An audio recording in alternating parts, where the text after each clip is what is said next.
Buenas, Hafide, and good morning, Guam. Happy Thanksgiving. This informational hearing briefing is conducted by the Committee on Education, Public Safety, and the Arts, and is hereby called to order at 9:10 a.m. Chamorro Standard Time. Today's date is November 22nd, 2023. Notice of this hearing was disseminated to all local media outlets on November 15, 2023, with a second notice provided on November 20th, 2023. Notice of the hearing was also made known on the Guam Legislature's website and on the Government of Guam Public Notices portal. This morning, the committee is holding an informational briefing on the Guam Territorial Park Patrol. We will be receiving information and discussing the following: the creation of the Park Patrol timeline, jurisdiction, duties, and responsibilities, enforcement priorities, recruitment process, compensation and competitive recruitment, funding sources, present and future. I'd like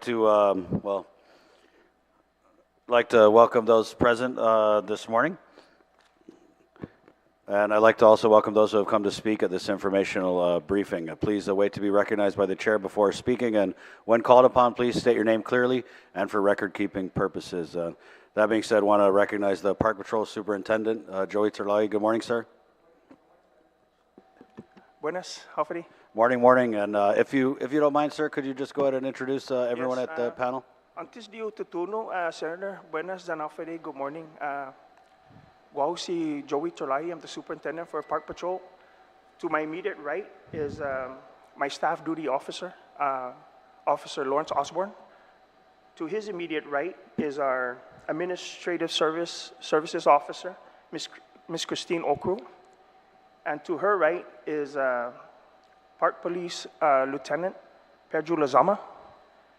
To my left here is Park Police Lieutenant Ken Mesa. And to his immediate left is Mr. Vicente Hokuk. He's one of the individuals that I met a couple of months ago. Thank you, sir. And I know that you have a PowerPoint to present. Right? That is correct. Okay. That is correct. If you want, sir, you can proceed. Okay. First of all, again, Senator, good morning, and thank you again for this opportunity. My name is Joey Terlahi again. I am the Territorial Park Patrol Superintendent. I've been the Park Patrol Superintendent since April 19th, 2023. Based on the present situation, I will provide testimony on the overall challenges, responsibilities, and concerns that park police officers encounter. My goal here today, Senator, is to provide you a clear picture on the enormous assignments and areas of responsibilities Park Police is responsible for. I humbly ask that we hold the questions until after all of our presentations. Si Diyos masi. Do we have the slide up?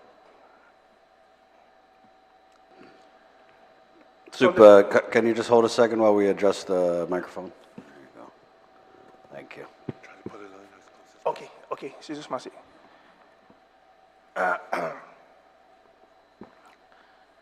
So the table of contents, next slide please. So again, the table of contents was based on the email that I received from Senator Barnett. Number 1, the creation of Park Patrol timeline and jurisdiction. Number 2, the organizational chart. Number 3, duties and responsibilities of Park Police. The enforcement priorities, the next steps, the recruitment process, compensation plan, and funding. Slide 1, please.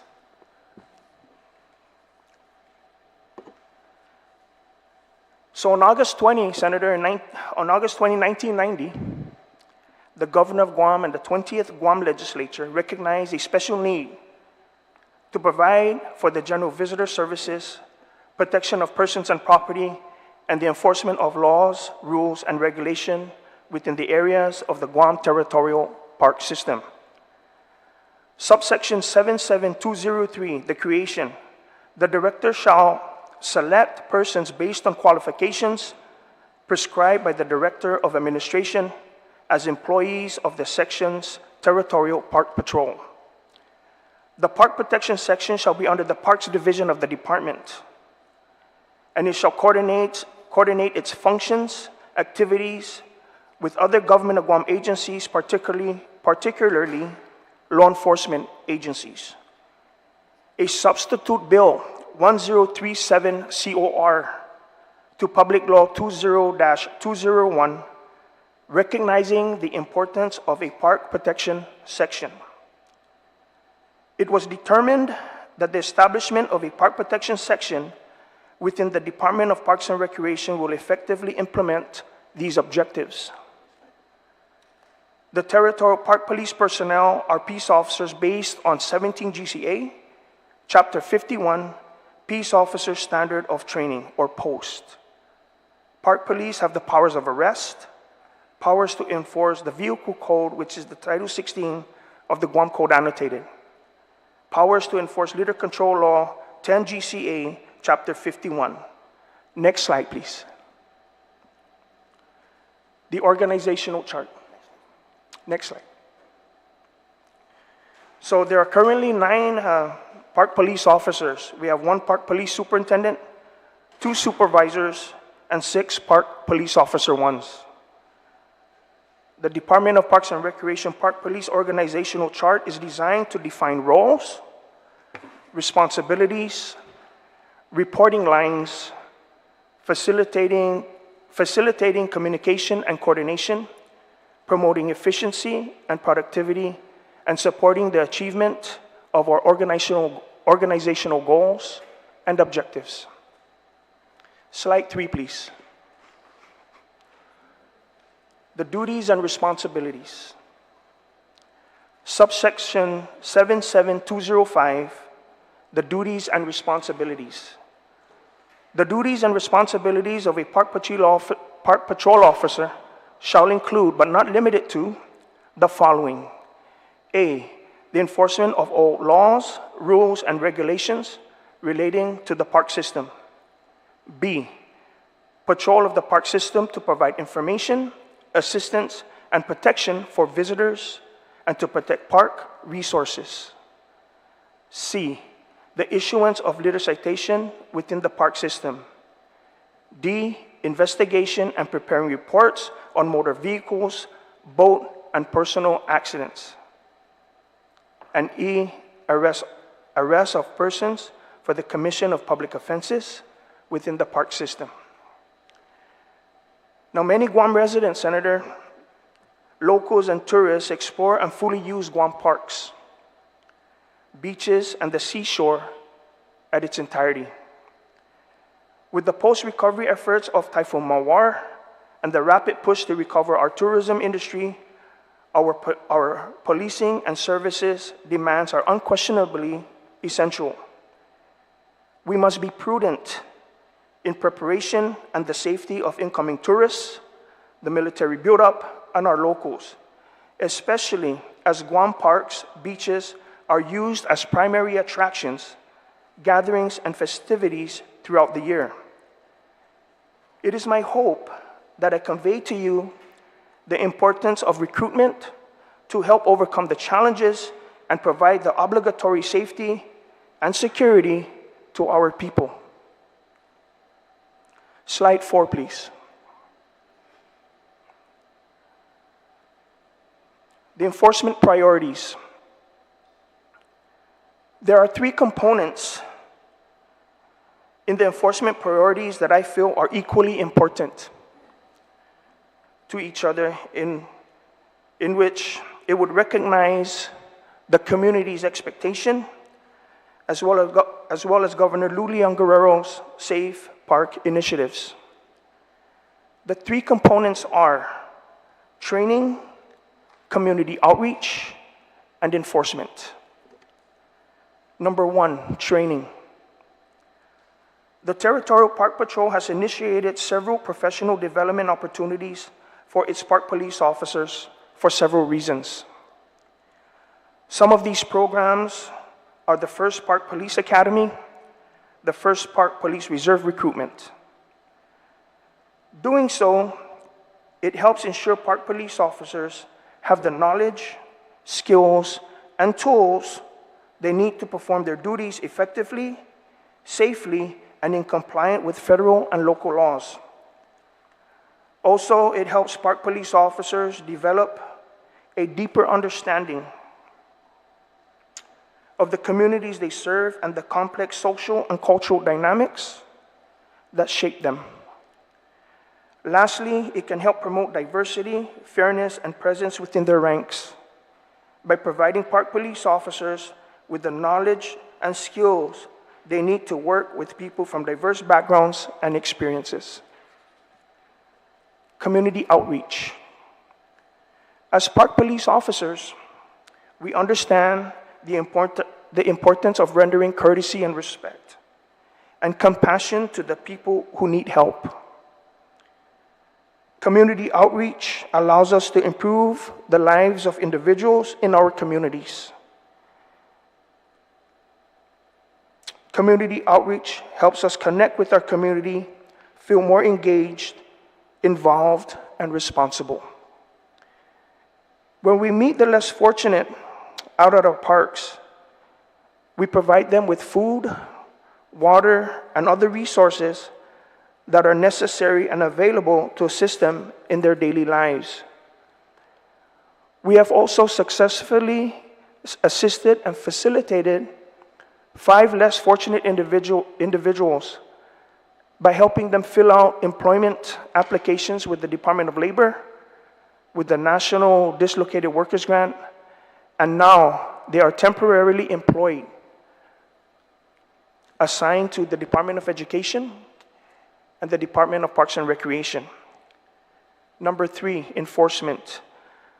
Park enforcement on rules and regulation, public safety, preserving park resources, vandalism to property, theft, traffic violations, public drunkenness, homeless, and assisting our visitors.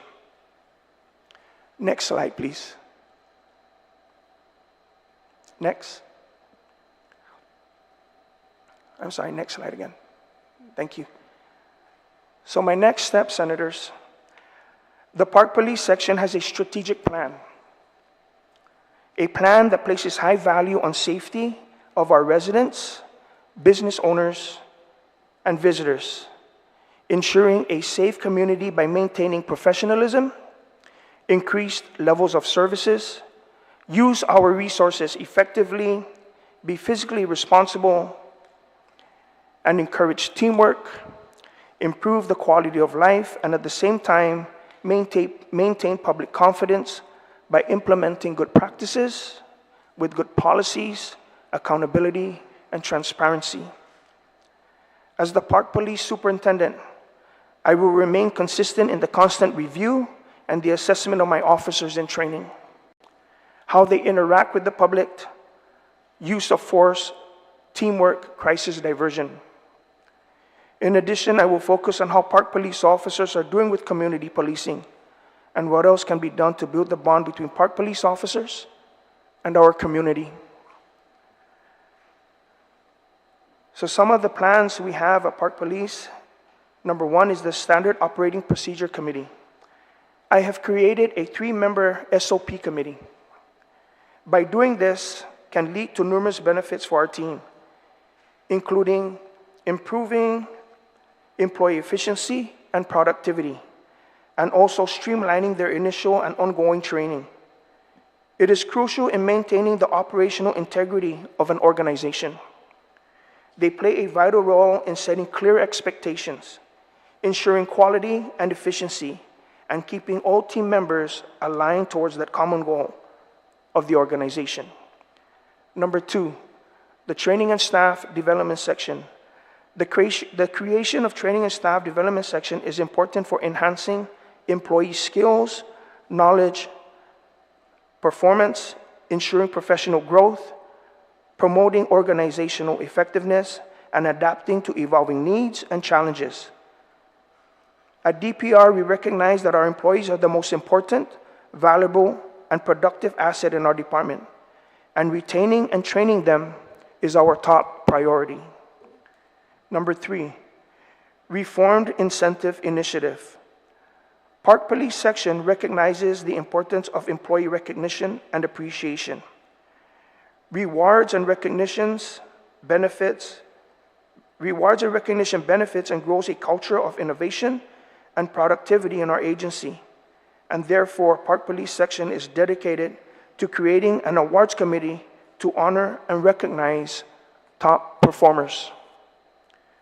Number 4, Performance Assessment Initiative. With the assistance of performance evaluations, we would identify and rectify problems and adjust standards to hit goals. It identifies knowledge gaps, pinpoints current weaknesses, and addresses these challenges. In short, having an updated performance assessment for Park Police officers and the program will enable us to use data-driven decisions to effectively address improvement areas as a program and as individuals. Number 5, the Park Police Reserve Program. Park Police Reserve Program will bring a variety of skills and expertise. The Department of Parks and Recreation will use Park Police Reserve officers to augment full-time police officers to perform a range of duties, with some officers conducting foot and bike patrols, beach patrols, as well as routine vehicle patrols. Number 6, the Mountain Bike Unit. Park Police has recently acquired 2 mountain bikes.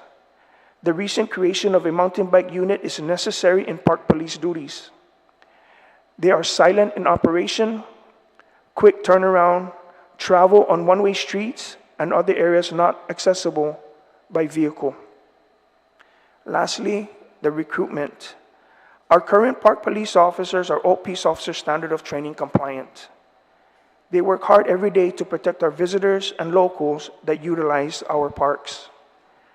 Special trainings are necessary for our officers to respond and be ready for all types of situations, including the use of force, defensive tactics, controlling crowds, theft, drug identification, homeless, vandalism, littering, etc. Our new Park Police Academy is physically and mentally challenging to ensure our officers are prepared. We recruit the best and brightest to provide the best police services to our people. And that concludes my presentation. Thank you for the opportunity. And the next slide will be Staff Duty Officer Lawrence Osborne. Thank you, Superintendent. Thank you. Staff Development Officer Osborne. Good morning, Senators. My part of the slide here, I'm going to talk about our jurisdiction. We can get the first slide up, or my section here, my portion. Now, the Guam Department of Parks and Recreation system covers 471.59 acres of territory that we cover, not to include the historical sites, and we just recently, not also to include our shoreline. So we have a lot of area of coverage. The list is growing. We're still working with HR, and we're trying to get more an exact amount of acres that we cover, because right now we have 471.59 for the park systems. We're going to get more information in reference to that, as far as how much shoreline we cover and all the historical sites. I did provide a list. If you go to the next slide, please. This is going to be a list of the parks that we cover. This is our park system. There's a lot of areas that we do cover from down south, to include Cocos Island. There's a little portion there. Cocos Island is our jurisdiction as well. We cover it from that far down south all the way up to Jigo. If you guys go ahead, next slide, please. We have a few pages of our jurisdiction. Next slide. Next slide. Pretty much that's the list of our jurisdiction. This is the shoreline that we cover as well. So we pretty much cover all of the beach areas. Next slide. And these are so everything you see up there that's marked in red, yellow, green, blue lines, that's our area of coverage as well.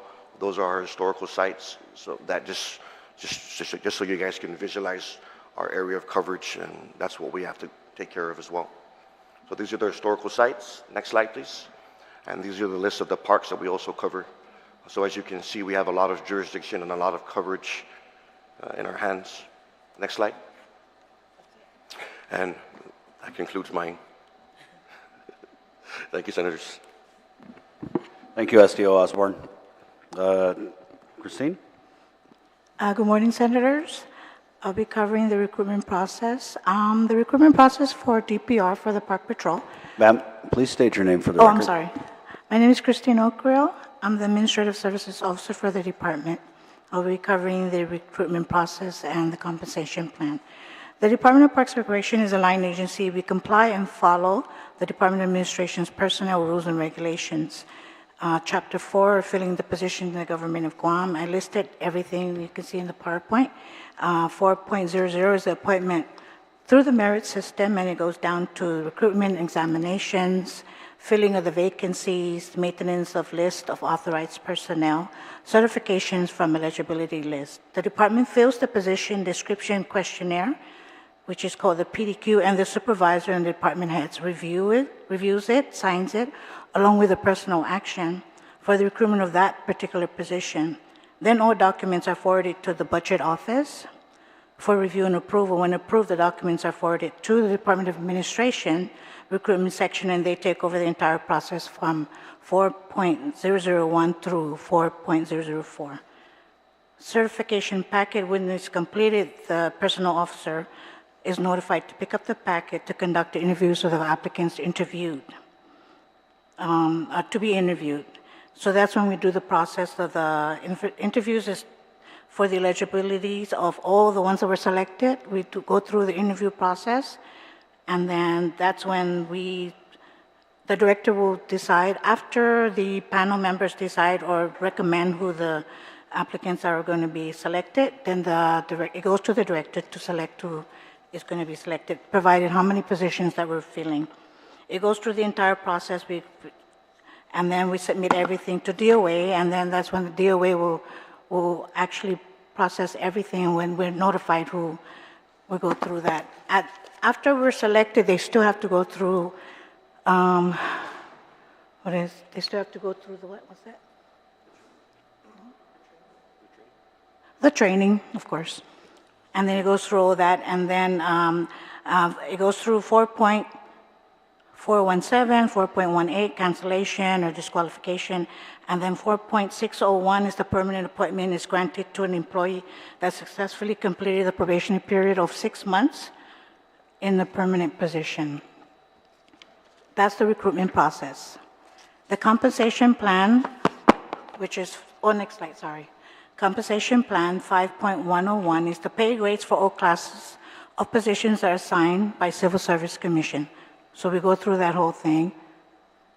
The classes are evaluated on the basis of job know-how, problem solving, accountability consistent with the Hay methodology of position classification and salary adjustments, salary administration guidelines. That's the compensation for all the classified positions. In addition to compensation adjustment following the promotions, voluntary demotion, involuntary demotion, salary protection due to the medical condition, reemployment, a transfer, a detailed appointment, or in an acting capacity. Pay adjustments are followed through pay grade reassignment. 6.300 pay actions related to increment, general provisions relating to salary increments, increases, and step increases. Next slide. The Territorial Park Protection finances, as listed on the slide, you can see general fund covers their object class 111, 113, which is their regular salaries, increments, special pay, and fringe benefits. Year-to-date allotment, that's what's listed there, the $464,000. It covers the 6 on board, 1 TPP superintendent open recruitment in progress, 2 PPP recruits open recruitment in progress. That's for FY24. And then the special fund, which is the TPP reservists, miscellaneous 290, is a civilian volunteer TPP officers reservist program, which is $90,000, created by Public Law 3742 T5. Special fund, miscellaneous, general fund appropriation, which is ongoing right now. Program, special funds, American Rescue Plan. Personnel, object class 111, 113 covers TPP recruits, 313,596, 2 on board, 3 open recruitment in progress. Also in the ARP funds is the contracts, 230, repairs and restoration of contracts, etc., is 57,212, shared with all divisions of the department. Supplies is fuel and diesel, etc., 69,000, shared with all divisions of the department. Future funding source, general fund, special funds, public recreation services fund, apply for local and federal grants to support the Territorial Park Protection Section programs and operations for our future funds. And that concludes my review. Thank you, Christine. Thank you, Superintendent, for the, does that conclude the presentation? Okay. Good morning, Mr. Alcock. Morning, Senator. My name is Vince Singh Hokuk, and I would like to thank Mr. Joe for helping me getting out from the streets. I've been homeless for quite a while, and with his help and his fellow officers that you see before you, they did a lot for me.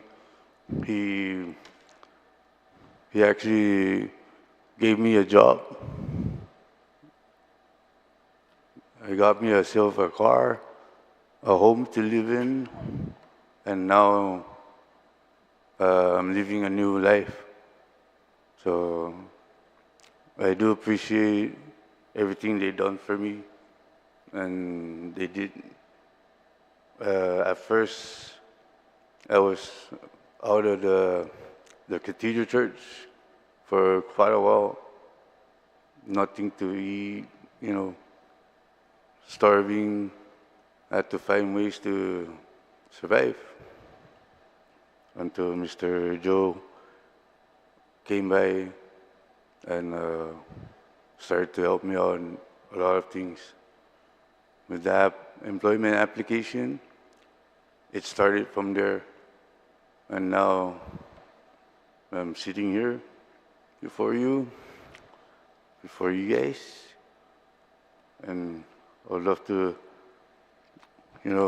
thank the fellow officers here with deeply in my heart. Thank you. Thank you, Mr. Hokuk. And Superintendent Zerlali, let's just go ahead and start there. And I would also like to recognize my colleagues here this morning, Senator Roy Canata, Senator Joanne Brown, and my vice chair of the committee, Senator Chris Duenas. Good morning. Good morning. And so I met with you guys a couple days ago, and one of the issues that you had brought up was your encounters with homeless across the island at all of the areas of coverage that you're responsible for. So just give us an idea of what you see out there, and a little bit more about Mr. Hokuk. I'm sorry. With the homeless, I talk to we have briefings every morning, and I tell them that, when we do our checks and we come across, most especially the homeless, it's a very sensitive thing, So when we go out there and we do our checks, we,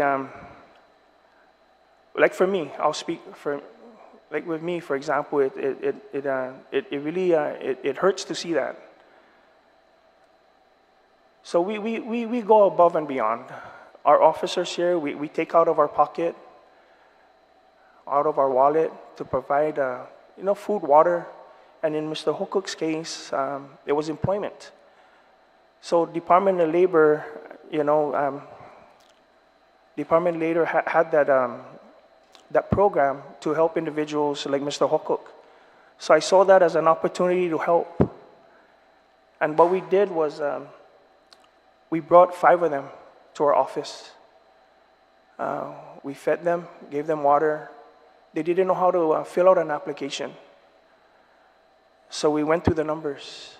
We filled out the applications. We submitted it for them. And we're very thankful for Department of Labor and their team for helping us out. And these are some of the success stories that we come across. But it is a very sensitive issue. It's very touching. And that's what we do. With Park Police, when I talked about the three components, the education, outreach, and enforcement, it's really, I mean, I mentioned that they were equally important, all three of them, but the enforcement part is kind of something it's almost like a last resort. I mean, putting on a badge and going out there and doing what we need to do, of course, but you know, that outreach and just lending a hand to our fellow people, you know, that's what we do. Whatever we can do to contribute to better people's lives, that's what we'll do. But we'll continue to go out there and assist however we can with the homeless. Thank you, Superintendent. Thank you, Mr. Alcock. Thank you very much. I got a bunch of questions, but at this time I'd like to turn it over to my colleagues, starting with Senator Kanata. Good morning, Senator. Did you have any questions or comments for the panel? Hofde, good morning. Thank you guys for coming out today. Very great to hear your story, Mr. Alcock. I hope to hear more fruitful stories like that. It's very touching, and I'm very appreciative of the hard work and diligent efforts that the Parks and Recs individuals assisted you with, and Department of Labor. We certainly would love to hear more of that in our Department of Labor jurisdiction. You know, we understand the difficulties of finding employment, and we need to work steadily and swiftly on those issues and matters at hand. Other than that, I just want to thank you, and I'm here to listen about your concerns. Thank you. Thank you, Senator Kanata. Vice Chair Duenas? Jesus Masi, Mr. Chairman, and to the team today from the Guam Territorial Park Patrol, welcome to your Guam legislature, and appreciate the briefing. Maybe a couple of questions just on some detail. Mr. Tulai, can you kind of give a background of, it seems like to me, unless I've been missing through the budget process, seems to me like this is a standing up of what the law calls for. What's generally the difference between how the operation of Park Patrol was working and now with yourself leading the team? What's the general change, if I could, if that's right in terms of what I'm asking? Honestly, Senator, earlier I mentioned that I started Park Police in April 19, 2023. The last superintendent was the year 1996. So you could already see the gap. There's a lot of improvements, collectively as a team that we've improved the department. One of the things that and I'll be quite honest, I know the SDO had mentioned about 50-some parks. I haven't visited all 50-some parks. I would love to, but there's a lot of administrative obligations that I need to take care of before I go out on the streets, and you know that even as the former director. Our foundation is getting our policies in order. And there was a lot that was absent as far as policies, or a lot of it was stagnant, it wasn't updated. And no fault to anybody, because to be honest with you, at one point in time, there was only one park police officer handling the whole shoreline and everything that was identified by the staff duty officer. So we have grown. The administration has helped us grow. This is what we have. We have 9 officers, and we continue to get the support. And I think that's important. The manpower is really what's needed. But to answer your question, there was a lot of gaps, but I'm slowly improving. I'll give you an example. I mentioned in my testimony about the use of force, and that's in regards to firearms. And no fault again to anybody, but it was something that as a police tactics instructor, holding a firearm, and you all know, is a very big responsibility. So when I got on board, they needed some improvement. As a leader, it scared me, knowing that the policies wasn't updated. Immediately, I I don't know if this is, I grounded the guys. I said, nobody go out. We're going to go through the training. We're going to update our qualifications. We're going to go to the range. And we're going to do what's necessary and right to ensure that when we carry a firearm, we know what we're doing. And I say this to the guys, if you're not updated with the current training, we don't want to be placed in a situation where we pull that trigger, that bullet leaves that barrel, we cannot call it back. We got to be true. We got to make sure we're correct. So these are some of the things. Since I started, we've created as a team with the SOP committee, we've created like maybe 16 SOPs. We're getting our house in order. And at the same token, we fulfill our obligation. We go out there and people tell us, now I see park police. And this is why I'm very grateful to each and every one of you for giving this opportunity, because honestly, we've been in the shadows for a very long time. But we're out there, we're doing what we need to do to contribute again to that safety again to our people. Just in the few months, we made several arrests, from drugs to public drunkenness, criminal mischief, assaults. I mean, we're out there. And all we want is to continue to go out there and put more police on the streets, and that's why we're here. You know, and just contribute to that. I definitely think this is what's needed, and it's nice to see the team here. I know that we've been, now this is into my third fiscal year of having discussions, and I know that every time this has been just a perennial issue, manpower and the organizational structure and visibility.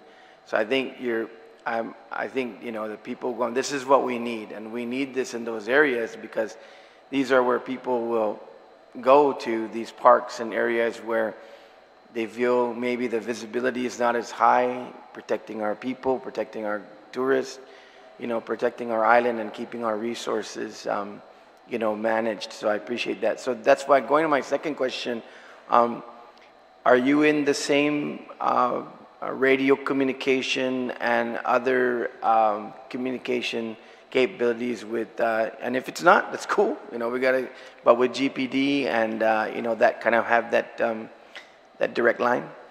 So, no, to answer your question, Senator, currently we are not.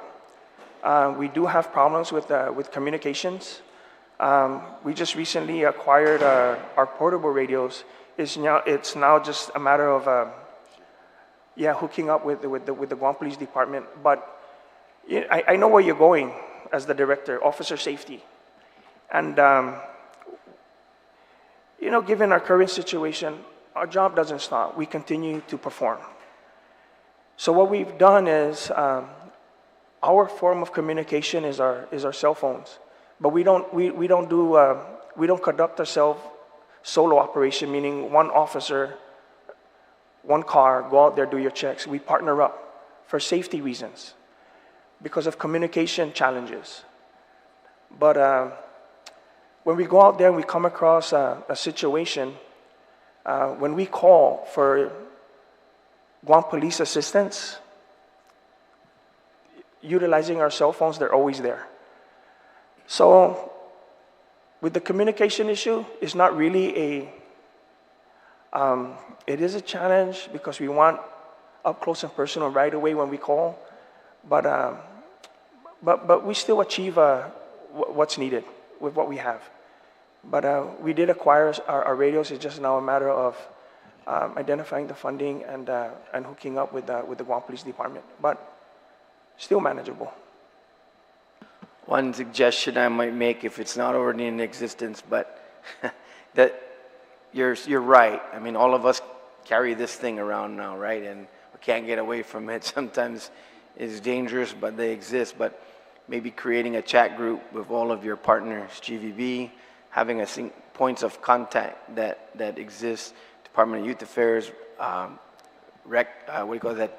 agriculture, and because you guys all have a common mission in terms of your eyes and ears, and and I bring up youth affairs, just going to go to one and two more things, because one of the things I know that is not your area of responsibility, but one of the things we continue to struggle with is the issue of maintenance in the parks and things like that. And I know that when I was the director there, we did a lot of work out in the field with the kids. You know, kind of giving them a new appreciation once again for cleaning and helping out there. And then, you know, when they get released, you know, they have a newer appreciation because they went and they cleaned there, and they probably go with the family and say, hey, don't mess that because I'm cleaning it. So I know I'm going a little bit out there, but I wanted to just make some suggestions because it just seems like the organization is really forming now, and you have this opportunity now to reach out and use the resources that are there to augment. I know your first and foremost is enforcement and eyes and ears, but your whole overall department is also collateral on the maintenance and the upkeep in coordination with mayors and everything else. Yes. I just wanted to bring that up. I guess my last thing was, and Mr. Hokuk, it's nice to hear you're on a new journey, and please try to talk to your, you know, folks that you've been with also that try to change, you know, and there's opportunities and there's better, you know, things going forward. Your collaboration with the Homeless Coalition, are you have direct comms with them? Yes, Senator, we do. Okay. Very helpful. Like with the mayors, Department of Labor is, man, we're so grateful. You know, when we call for assistance, they're there. They help us. But yes, definitely. With the Beautification Task Force, you know, even with the Department of Corrections, you know, going out there and you know, just doing their part and giving back and cleaning and stuff like that. You know, there is a collaboration. We do help each other. We do what we can. We do what we can, Senator. Yeah. If I can, just because I've seen these faces before, and I just want to do this. You know, I know you're the head. I know you've taken on the duty and responsibility of, and this would be my last for now, Mr. Chairman. But if I can hear from the guys who have been holding down the fort, if I can go down the line here and just kind of give us an update on how you feel the structure is changing, and is it making your job easier out there to get the job done? Start, Pedro. Hi, I'm Lieutenant Pedro Lizama with the Park Police, Department of Parks and Recreation. You guys have heard from me before, give testimony in the past. What I can say is just to reinforce what Chief testimony was, is that, you know, when he came on board, we were lacking a lot. And, you know, having him on board as that administrative backbone has really helped us to grow professionally. You know, speaking to the things that we're lacking, it's only natural, right? We were 100% geared into operations. We really didn't have the time nor the energy to get into the administrative building process. So with him on board, he's been that backbone and support for us. I can only say, in my wildest dreams, I don't think I would have imagined that we would be at the numbers that we are now today. You know, like I said, we're up at 9 to counting Chief. I mean, we would have been grateful to get up to 6, you know.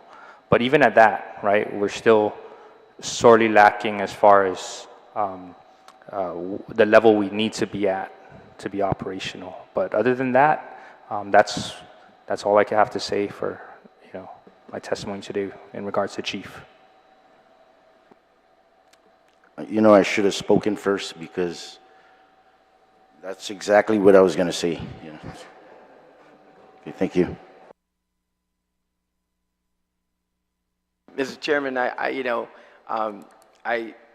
know that we're going to continue to have limited resources in our government regardless, but I think this is critical in terms of you can just see by the map and the presentation that they have area of duties and responsibility.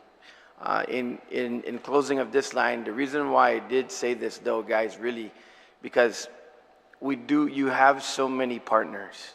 You have GVB, you have, I mean, 2 months coming alive. I mean, you go down there now, you see a lot of cleaning, you see a lot of things happening. You know, those are your partners. I know I'm speaking to the choir here, but really I encourage you as we build up and you continue to give us more reports on successes, trying to manage getting the homeless into a better opportunity, keeping the parks clear of crime. It's nice to hear arrests from drugs, different things. You know, the message will be out there and people will probably start shying away from doing that anymore because they know there's enforcement. So just your visibility, right? But I encourage you, Chief, use your resources. You know, you've been through this system, so use everything and any one that you can, because it's not just about the fact that, you know, using those resources in terms of you know, backfilling what you need to do to bolster your mission, but it's just the fact that also there's a lot of opportunity there of synergizing, and in fact you're going to see a bill soon that's going to be calling for a lot of this. But I'm encouraged, and I know that a lot of the guys who've been out there doing this with the one park patrol car we used to see going everywhere, you know, I can see everybody here today is upbeat and wanting to get this mission done. So good report, Chief, and continue to listen to the other questions. Thanks, Chairman. Thank you, Vice. Let me know on that bill. Okay. Thank you. Senator Brown? Thank you very much, Mr. Chairman. Certainly, good morning to all of you. This is quite a significant improvement, because the last time we met, we only had 2 officers. And, you know, I feel very much the park ranger role that you guys play in not just policing our parks, but providing a sense of presence and safety for our community is important. I mean, our parks have, unfortunately, for many years not received the attention, even though they're needed. There are a lot more families that live in apartments and condo complexes. You know, they don't have the yard, they don't have the lansu that we grew up in to go visit grandpa, and, you know, the space. And so certainly having our public parks to enjoy and appreciate is important. Also for our visitors. I mean, you see them coming here, and, you know, they come from countries that have, you know, high rises and are very modern, and they're fascinated to go out and look at what we have.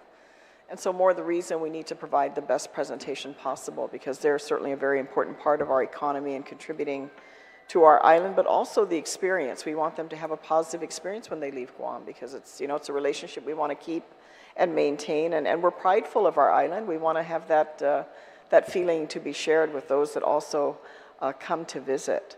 I'm pleased to see the progress, and I think it's a question of now that you're here, and even the presentation this morning, I hope you keep this somewhere at DPR so that, you know, your future officers that follow in your footsteps have something to look at, because this is a rare moment to even see the listing of all the park locations that you have respective jurisdictions on.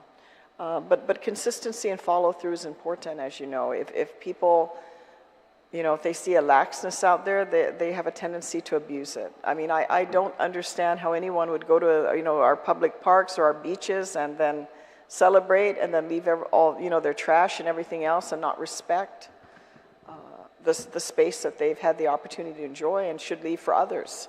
And so certainly consistency and follow-through is going to take a time. There's less respect in our community now. There's less appreciation.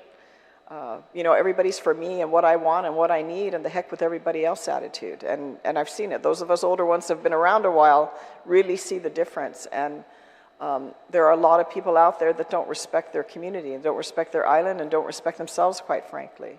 And so I think it's very important that the follow-through you have, and not just your presence is important. I appreciate, Mr. Hokog, your story. I hope to hear more, because I think the building up of our community, the rising up, you show a very good example, and what you guys have brought today in your partnership and your friendship with him, you know, really makes a difference. Just that little extra assistance, maybe in an area that they needed help with, can make a difference, and he can come back and continue to contribute back to his community. But there are many others that, you know, need that help. So, I mean, I don't have a lot of questions. I just want to see how we're going to build and how you're going to get that capacity. And how you can get the resources, because I look, as you mentioned here, with your funding, you have to share what funding is there for gas and other things with the rest of the agency. And so I do want to ask, where does that put you in terms of your resource? I mean, is this enough of a budget? Because, you know, our finance chairman's got the money, so we need to look at how can we put a little more money. Because you know what, a few $1,000s in your account can multiply and make a big difference. We give other agencies millions, and I'll tell you, year after year, I'm still scratching my head, wondering how we're better, or how there's more performance, or how there's more deliverables.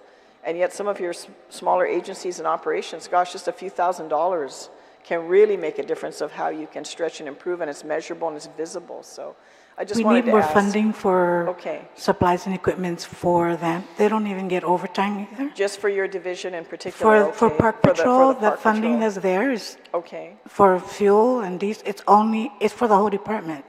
So Okay. if we're lacking, I have to do modification, moving money around to cover. How about in terms of equipment? I mean, you have 9 officers. We're very happy to hear about that. But in terms of how many patrol vehicles do you have? How I many was do you able to have? use the ARP funds to purchase 2 new vehicles. Okay.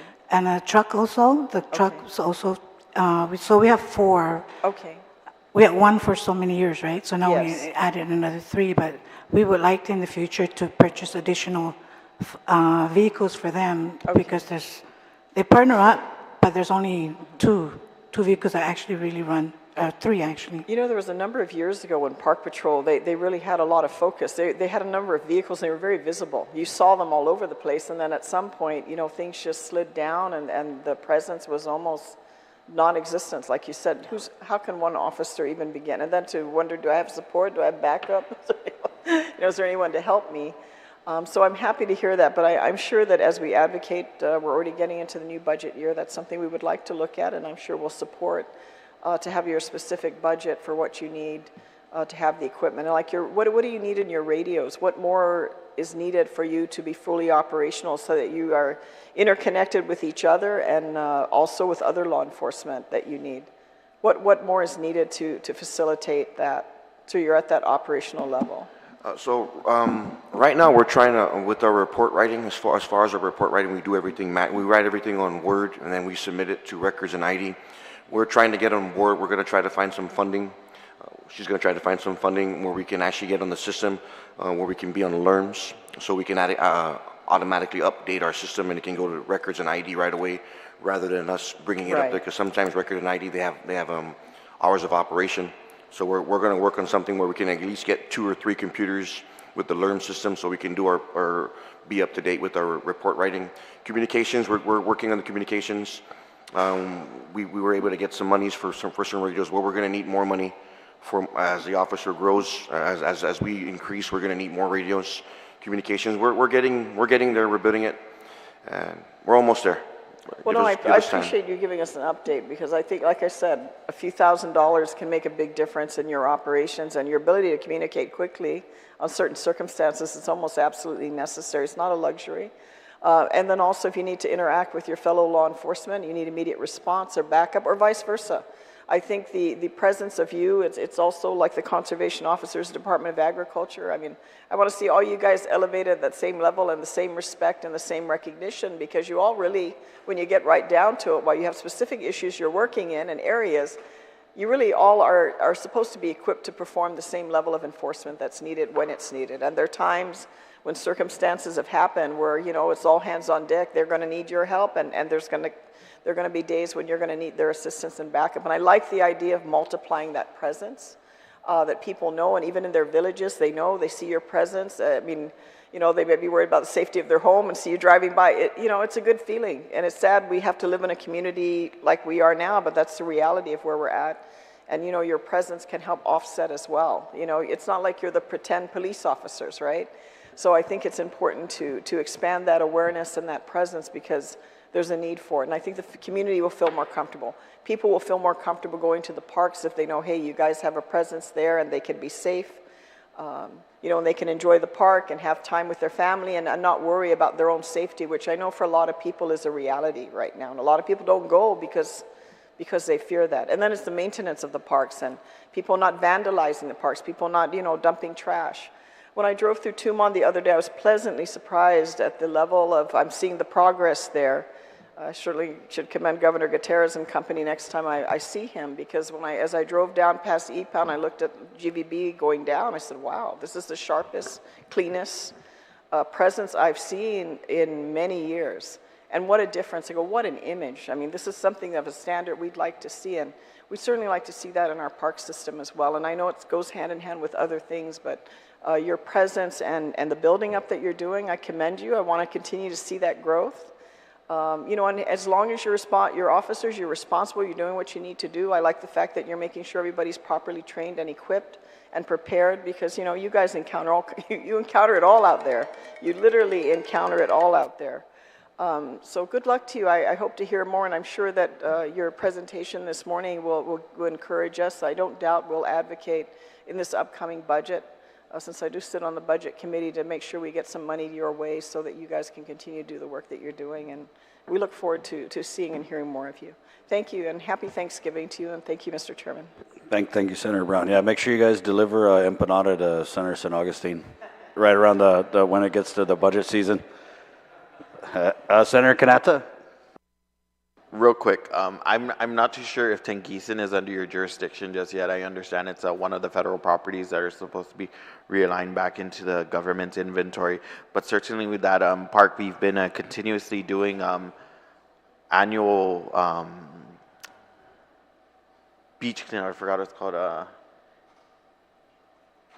Coastal cleanup, international coastal cleanup, right? So every year the Bureau of Statistics and Plans always focus as every beach has to be cleaned, right? But we continue to see that there's illegal dump site happening there. There's cars.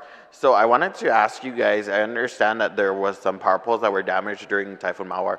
Do you guys find it as a possible solution to this illegal dumping to close the access with a power pole? Because there's no way in heck you're going to move a power pole unless you have a crane. But closing the access for vehicles to be dumped and illegal dumping being pushed in further to the jungle, do you think that's a possibility? Because I don't know what GPA is doing with their power poles that were damaged, but that's a possible solution to minimizing the illegal dump sites and, you know, more work, not only for you guys, but for DPW and EPA. If we can curtail dumping further into the jungle or further into a park area. I know you guys also have jurisdiction over 1,000 steps. So at one point, the federal government was cleaning it and adopted it, but then at some point, I guess, change of command and change of post, they put not boulders, but concrete blocks at the entrance point, and then they put like a really thick chain that you can't just like go there with a grinder and cut it yourself. So, I'm not trying to say we're going to close the parks, but, minimize access for dumping and illicit activity furthering in that area. Senator, it's so funny, right? Because my director, Warren Pelletier, we were just talking about that. We're trying to come up with our ways. We're trying to be creative. So remember the hut over there by our office? So since it was damaged by Mawar, so there was those telephone poles that they were utilizing for their poles. So my director comes up and he says, "Hey, why don't we utilize those things to just what you just mentioned? We try to maximize our our resource. That's a resource. So definitely we're looking at it. We're doing what we can, But definitely it will help. It will help to at least some control, right? But yes, definitely we're looking into that. Thank you. But with the GPA thing, yes, I didn't think of that, but we will reach out and we'll inquire. Yeah, like Carl said, don't store those power poles on the ground. But now we will store it on the ground because it's already damaged, right? So there's no way of using it anymore on the power grid. So put it out there instead of it just being piled up in the junkyard in the back of GPA. Let's put it out there in the parks where it's not too much of an eyesore, but it is also like a parking buffer, but a really thick parking buffer dial. You can only go over if you got 4x. But other than that, thank you guys for your hard work. Yes, sir. Thank you, Senator. Okay, let me just run through some of the questions I have, Superintendent. So the reserve officers, do you have reserve officers? Currently, we don't. We're in the process of trying to bring them on board. Right now, it's with our rules and regulations are over with the AG's office for review. So we still have to go through that AAA process, and it's going to be a long process, but we're hoping by January, February. I mean, the funding has been identified, but again, is those administrative things that need to be done. But To answer your question, we do not have any Park Police Reserve officers right now. I don't know if this is a question for Ms. Christine, but what's the compensation, just for people who might be interested? Once we get that program going, then that's when the money is sitting in miscellaneous right now for that program, and once that happens, then I'll modify the funds to cover their stipends, and it's 90,000 for every fiscal year we get 90,000. So the money will be set for the stipends, and then their equipment and supplies, uniforms and stuff that they're going to need.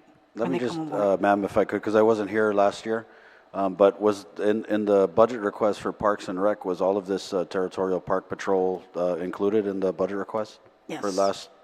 We received it last year, and that's what we use to get the uniforms and everything ready for them when they come on board. And at the same time, we use it for the officers that are on board already.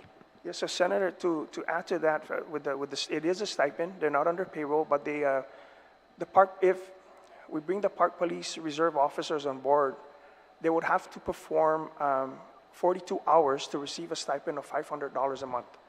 To maintain their status as a reserve officer, they would have to at least perform 20 hours a month minimum. But it is a stipend of $500. And then with the communications system, so I'm just trying to wrap my head around that. So how do you, are you just monitoring the police band? How do you guys, learn of different calls that are coming in, et cetera? So whenever we have an issue with anything within the park areas, dispatch has my number. Dispatch has actually all of our numbers. Recently we had a threat of a riot. So GPD. Recently we had a call or a complaint that there was a possible riot that was going to happen over at the Paseo Park, Chamorro Village area with the school buses. So GPD reached out to us. They let us know, hey, this is your area. Can we assist us? Because their officers are doing other things. So dispatch, anything dealing within the parks, dispatch would call us personally, and we just disperse that information. And we work close with Guam Police Dispatch. We get our case numbers from them. Right. Yeah, that's I mean, I don't want to. We're kind of talking about it casually, but I think it's really important to get you guys onto the radio system. Yes. Well, I did request from Homeland Security for a temporary if we can utilize some radios. Any extra radios that we had, I'm waiting for feedback from them. They are on board, so I'm just waiting for feedback. Who handles your procurement? I do. You do. Yeah. And then Soup or even Osborne, if we could talk a little bit about because I know that Senator Duenas, my vice chair, talked about the synergy with the different law enforcement agencies and the partnership. So where do you envision the relationship and partnership of the Territorial Park Patrol and the Guam Police Department? So we're here. The Park Police is here. We're here to stay. We're building. We want to help alleviate any issues that GPD is already. They're overwhelmed with work. Whatever happens in the park areas, that's our jurisdiction. Let's take care of it rather than having them respond to it. We can take care of it. We're here to share the load. We're here to help. That's what we're here for. We work close with Port Police. We work close with DOC, GPD, pretty much all the agencies we work with. When we have trainings, we invite everybody. Likewise with them, when they have trainings, they invite us. So we're just here to help. We're here to work. Thank you, Osborne. And I think we're, as the public safety chair superintendent, welcome to the public safety family, obviously, but I think we're in this position where we definitely want to support the Park Patrol, and I see it as like this could be a key, crucial, I mean, it is a major component of, keeping the public safe, but what I worry about, and I was thinking about this last night, is how do we support the Park Patrol and, level you guys up to the levels that you need to be at to cover all of the ground that you have to cover without having a detrimental effect on the Guam Police Department, because we're kind of all sharing the same resources, right? And I think we need to find that happy medium where we can support you guys and we can support the Guam Police Department and either one is not taking away from the other. So how do you suggest we do that, Superintendent? Like what Senator Brown said, the follow-through is important. the continued assessment as we go. I mean, everything changes. Our calls, how we prioritize how we address things or how we respond. But definitely is important is the follow through and the support. I mean, just hearing everybody here, and I appreciate everybody I could sense that support coming from all of you, the governor, lieutenant governor, my director, my deputy director, and all my team here. And I think and you mentioned it earlier. When you mentioned, or it was you, Senator, about the other agencies. This approach is not going to be this approach. In order for us to get things done, it's going to have to take all of us. And that's how I feel. As long as we have that open line of communication and the support, and we understand each other and sharing that same common goal, I think things are going to move forward and not necessarily back. And I appreciate all of that. Yeah, you guys are definitely very visible, especially here in the capital village of Agana. But I have to ask, when we look at the areas of coverage and the jurisdiction, and I'm just doing the math in my head, you have 9 right in the patrol. How do you manage this coverage of all these different areas with the limited amount of officers that you have? It's planning.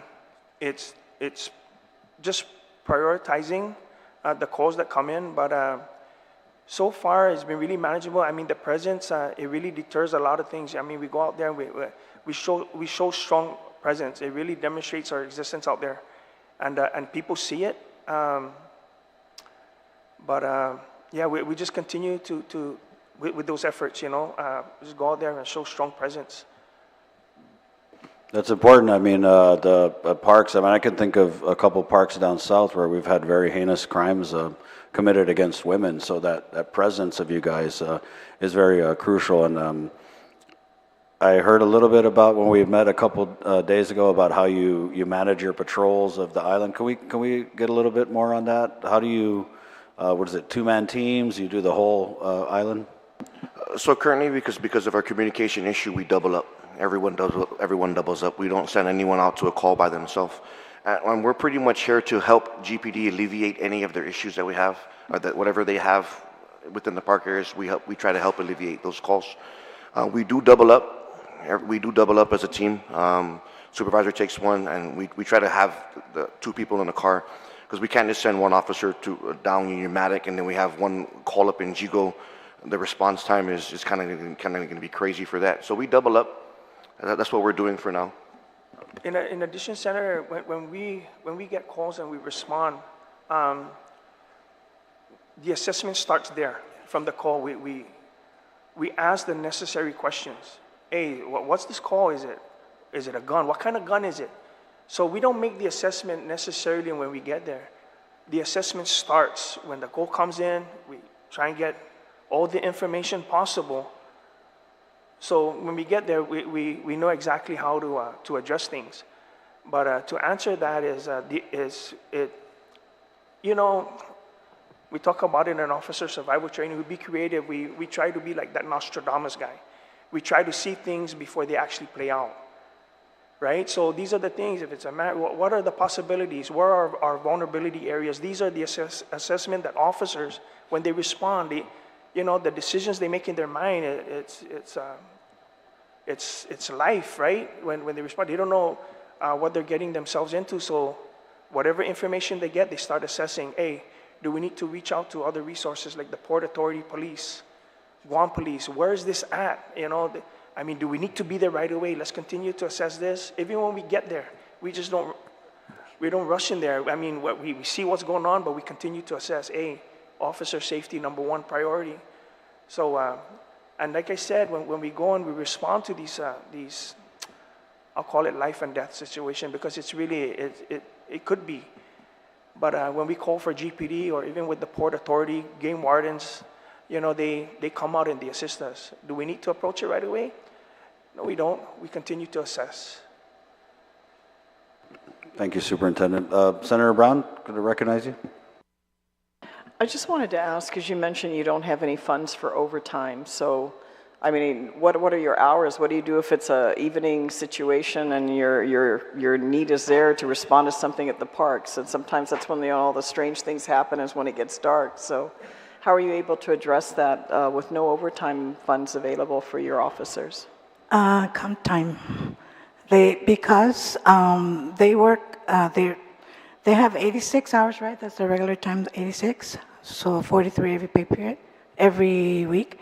But if they have something above that, a project they have to do, it becomes comp time for them. We weren't given any funds for overtime. I see. And that's what we need for them, because now there's more Well, of after a them. while, you accumulate a lot of comp time, but it Yeah. doesn't help because you probably need them back more out on the field than the compensation time. When there's So a special that's something to project that look comes at. up, it becomes comp time for them also. I see, but that doesn't help. That doesn't help It doesn't much because help. it doesn't help you time-wise, because you probably need to be on the job and trying to explain to your family why you're not there, right? Got it. Okay, I appreciate. I don't see any reason why we can't assist in facilitating funding for overtime. I mean, you're a small operation to begin Yes. with. I mean, obviously the need is there. We obviously have millions of dollars for everything else. So I appreciate the input. It's good information. Thank you. Thank you, Senator Brown. Vice, did you have any more questions? You're good? Okay. Yeah, so I'm going to go into an area here because the last time there was a notification that there's been an accumulation of the limited gaming funds. So do you have a fund balance at this time? The limited gaming funds is we can only use that for the recreation division, because it's actually for repair of the facilities, and it's actually like split for the pool and the parks.